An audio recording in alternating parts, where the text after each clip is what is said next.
व्यवस्थित और संगठित ढंग से विरोधी दलों के द्वारा एक खास एजेंडा के तहत बिहार को पूरे तौर पर एक हर जगह आंदोलन करके तबाह करने की स्थिति पर ला करके रखा गया है। और यह एक पूरी योजना के तहत हो रहा है। एक तो अग्निवीर योजना से अगर किसी को दिक्कत थी, हम लोग 5 दिन से यहाँ पे पार्टी कार्यालय में हैं, सभी आपके माननीय सांसद हैं, आपके चुने हुए जनप्रतिनिधि विधायक हैं, जिलाधिकारी होते हैं। अगर सरकार के पास आपको कोई ऐतराज था, कोई दिक्कत है, तो आप मेमोरेंडम बना करके और संबंधित व्यक्तियों को दे सकते थे। हम सब जनप्रतिनिधि हैं, हम अगर किसी को कोई दिक्कत है तो जाहिर बात है उसको लोकसभा में भी उठाना हमारा काम है, अपने माननीय नेताओं से भी उन मसलों पर बात करना हमारा काम है। लेकिन यह इतनी अच्छी योजना है कि इसके खिलाफ कहने को कुछ नहीं है। जितने लोगों को रेजिमेंट में लेना होता है, जितने सैनिकों को, या 25% करके उस तौर पे लेंगे। एक भारत में सदैव इस बात की चर्चा होती थी कि युवाओं को इसेंशियल आर्मी ट्रेनिंग देनी चाहिए।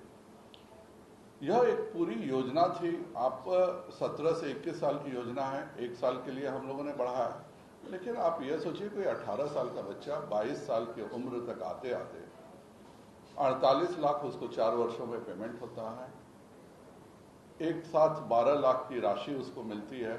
उसको कोई भी अगर काम करना चाहे तो उसको सब्सिडी के आधार पर लोन मिलता है। सेंट्रल फोर्सेस जितनी है, असम राइफल्स हैं, सब में उनको आरक्षण मिलता है। आप अगर 10वां पास है तो आपको आईएससी करने की 12th पास करने की सुविधा, आप 12th पास हैं तो आपको ग्रेजुएशन करने की सुविधा। केवल आप 2 सब्जेक्ट का ब्रिज कोर्स करके आप यूनिवर्सिटी रिकॉग्नाइज डिग्री प्राप्त कर लेते हैं। और जिनको सैनिक बनना रहना है, परमानेंट सैनिक में, वो 25% वो अच्छा परफॉर्म करेंगे, वहां पर रहेंगे। लेकिन किस सब बातों को नकारते हुए 22 साल के बाद तो हम ग्रेजुएशन करके कंपटीशन की तैयारी करते हैं। ऐसा कौन सा लड़का है जिसको 22 साल में सारे कितने बच्चे हमारे यहाँ यूपीएससी और बैंकिंग 22 साल में निकालते हैं। सब जगह उम्र 26 साल 28 साल है। यह एक पूरी योजना बनी कि हम एक तो सेना को ज्यादा नौजवान करेंगे, दूसरा इसमें बहाली ज्यादा से ज्यादा करके आम नागरिकों में अगले 10 साल में 35 साल के कम उम्र की हमारे पास एक 10 लाख की अलग से रिजर्व फोर्स हो जाती। और यह चाइना इसी ढंग से चलता है, इजराइल इसी ढंग से चलता है, इंग्लैंड इसी ढंग से चलता है। जब कभी भी देश पे संकट आए तो ये जो हमारे पास 10 लाख 12 लाख की एडिशनल फोर्स जो सामान्य कारोबार, सामान्य काम, दूसरी नौकरियों में रहती, उनको अगर देश पे कभी संकट आए तो हाथों हाथ लेकर के देश की रक्षा की लड़ाई के लिए उनको हम लोग भागीदार कर सकते हैं। और यह विश्व के 30 देशों में यह योजना चलती है, 30 अच्छे देशों में। तो एक इतनी अच्छी योजना जहां 22 साल की उम्र में आप अगर आपको यूपीएससी निकालना है तो आप उस समय आपके पास इतने पैसे होंगे कि आपको माँ बाप से पैसे मांगने की जरूरत नहीं है। आप खुद कोचिंग करके अपने पैसे से किसी जगह रह करके आप कंपटीशन कम्पीट कर सकते हैं। आपको आर्मी में ही रहने की इच्छा है तो आप आर्मी में क्वालिफाई हो सकते हैं। दूसरे नौकरियों में यह पूरा एक था कि बच्चे जो है वह ग्रेजुएशन भी कर लें और ग्रेजुएशन के साथ एक स्किल्ड हो। और यह कोई नई योजना नहीं है। मैं तो पेशे से डॉक्टर हूँ। हम लोग के यहाँ शॉर्ट सर्विस कमीशन वर्षों से चली आ रही है। और अगर यहाँ की बात करें तो ये डॉक्टर कैप्टन दिलीप सिन्हा है, डॉक्टर कैप्टन विजय शंकर सिंह है, ये लोग क्या है, ये लोग शॉर्ट सर्विस कमीशन के थे। इसीलिए इतने सीनियर डॉक्टर, इतने बड़े डॉक्टर होकर के भी कैप्टन है, तो जाहिर बात है वो शॉर्ट सर्विस कमीशन में थे। तो इसको इस रूप से प्रचारित करना कि यह कोई मनरेगा योजना, चूंकि समझते नहीं है। एक माननीय राहुल गांधी जी हैं, एक पूछा गया था एनसीसी क्या, तो कहे थे कि मैं पूछ के बताऊंगा। तो जिसको एनसीसी का नहीं पता है वह यह पहले ही डिसाइड कर लेता है कि यह अग्निवीर करके कोई योजना है जिससे दिक्कत है। और जो कुछ भी बिहार में घट रहा है वह जाहिर बात है कि यह छात्रों के द्वारा नहीं हो रहा है। इसके पीछे एक पूरी मशीनरी लग करके जिस ढंग से घरों को जलाया गया है, जिस ढंग से रेलवे को जलाया गया है बिल्कुल टारगेट करके। जिसको मन में देश सेवा का जज्बा रहेगा वह अपनी बात दानापुर रेजिमेंट में रखेगा, न कि घूम घूम करके ट्रेन जलाने का काम करेगा। यह एक बड़ी साजिश है। 3 दिन से जो प्रशासन की भी भूमिका रही है वह भी बिल्कुल अच्छी नहीं रही है। प्रशासन का काम होता है कहीं पे भी, एक कल तक हम लोगों ने गलती से भी नहीं सुना कि कहीं पे किसी को लाठीचार्ज किया गया हो, किसी को टीयर गैस हो गया हो। अगर मेरे मधेपुरा कार्यालय की बात करें तो 300 पुलिस कर्मियों के रहते उस कार्यालय को जलाया गया। हमारा नवादा कार्यालय को भी जब तोड़ा गया तो वहाँ पुलिसकर्मी थे। तो कहीं ना कहीं प्रशासन की भी स्थिति बहुत ही दयनीय कल तक रही है।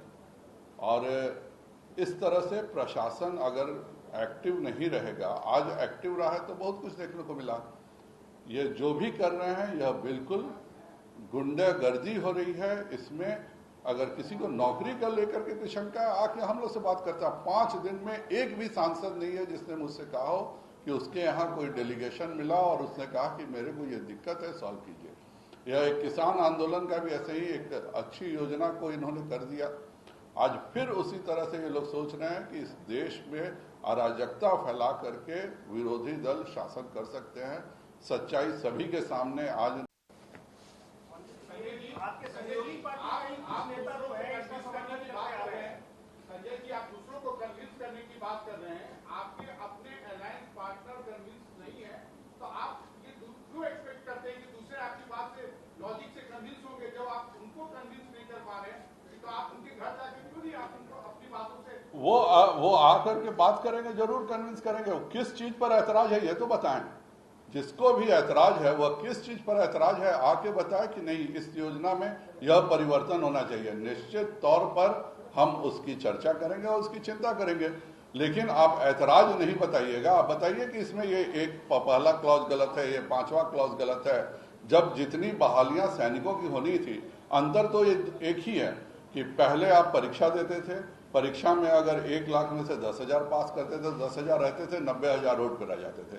अभी क्या होगा कि 1 लाख में 40,000, 10,000 के बदले 40,000 लोग आएंगे और 30,000 को एक 4 सालों में 48 लाख रुपए मिलने के साथ उसको पूरे के पूरे तौर पे स्किल होगी। आर्मी का मतलब यह नहीं होता है कि आप टैंक चलाने लगे, आर्मी का मतलब यह नहीं होता है कि आप हवाई जहाज चलाने लगिएगा। एयरफोर्स का मतलब इसमें कितने लोग मैकेनिकल में जाएंगे, कितने लोग इलेक्ट्रिकल में जाएंगे, कितने लोग विभिन्न जगहों पे जाएंगे। जिस जगह पर उनकी को जॉब मिलेगा वो 4 साल की उसकी स्किलिंग होगी, उसका स्किल डेवलपमेंट से उसको सर्टिफिकेट मिलेगा और 4 साल की आर्मी ट्रेनिंग के बाद वह जवान इतना अच्छा रहेगा कि हिंदुस्तान का हर उद्योग उसको लेने को बेकरार रहेगा।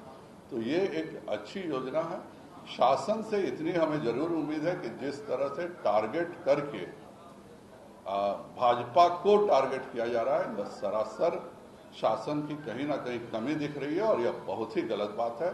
इस तरह की घटना नहीं होनी चाहिए।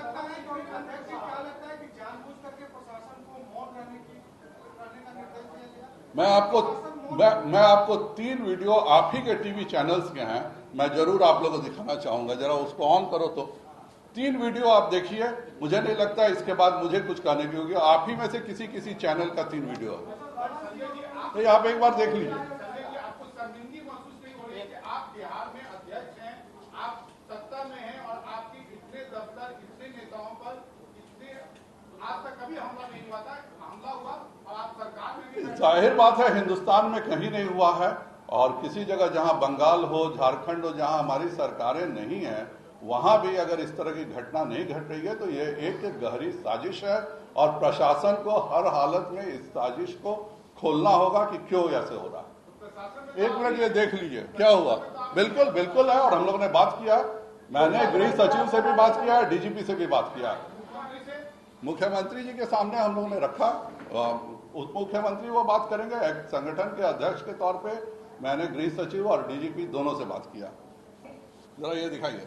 बेतिया से बड़ी खबर आपको बता दें, संजय जायसवाल के घर को उड़ाने की कोशिश की गई है। बिहार बीजेपी अध्यक्ष संजय जायसवाल के घर पर हमला हुआ है और कर्मियों के घर के पास फेंका था सिलेंडर।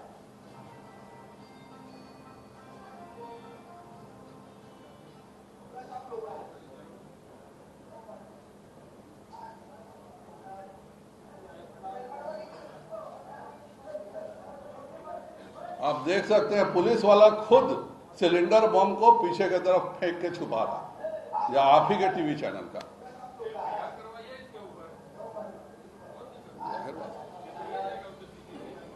तमाम जानकारी के साथ संवाददाता धनंजय फोन लाइन से जुड़ चुके हैं। धनंजय, छात्रों के नाम पर जो बवाल काटा जा रहा है, क्या आपको लगता है छात्र इस तरह से अगला दिखाइए, अगला दिखाइए।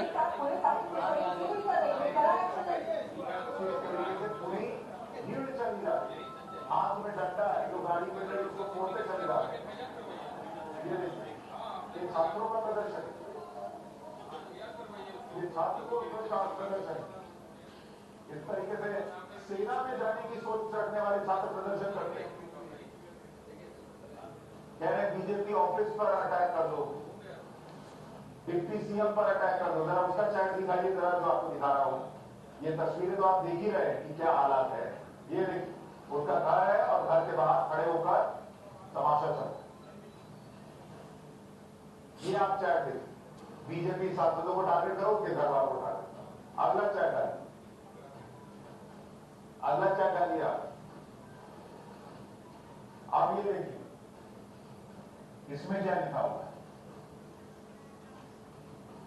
इनके फैमिली को टारगेट बनाओ, यहां लिखा है यहां पे बीजेपी अध्यक्ष के घर पे सिलेंडर बॉम्ब से हमला हो गया। बोला गया उधर और इधर लिखा जा रहा है कि हाँ यहाँ बीजेपी अध्यक्ष के घर पर सिलेंडर बॉम्ब से हमला हुआ। वहां स्माइलीज चल रही है, बहुत अच्छा हमला हुआ।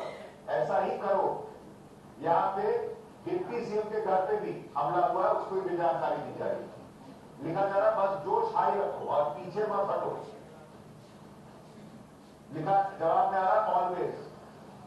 देख रहे हैं, ये पूरी साजिश जो है वो इस देश को जलाने की थी, ये साफ साफ दिख रहा है।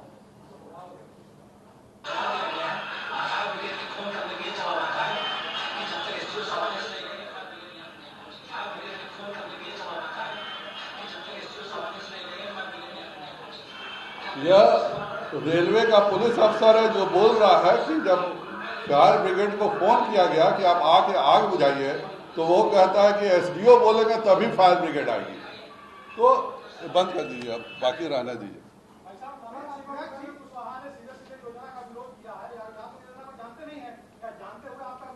देखिए, विरोध करने का हक किसी को भी है, विरोध करने में कोई बुराई नहीं है। हम सब अलग अलग दल के हैं, लेकिन इस तरह से प्रशासन के द्वारा व्यक्तियों को टारगेट करना, प्रशासन के द्वारा एक खास पार्टी के दफ्तरों को जलाने करना, और 300 मधेपुरा में जो हुआ है 300 पुलिस दर्शक बन करके बैठी हुई है, क्या पुलिस पे कार्रवाई हो रही है?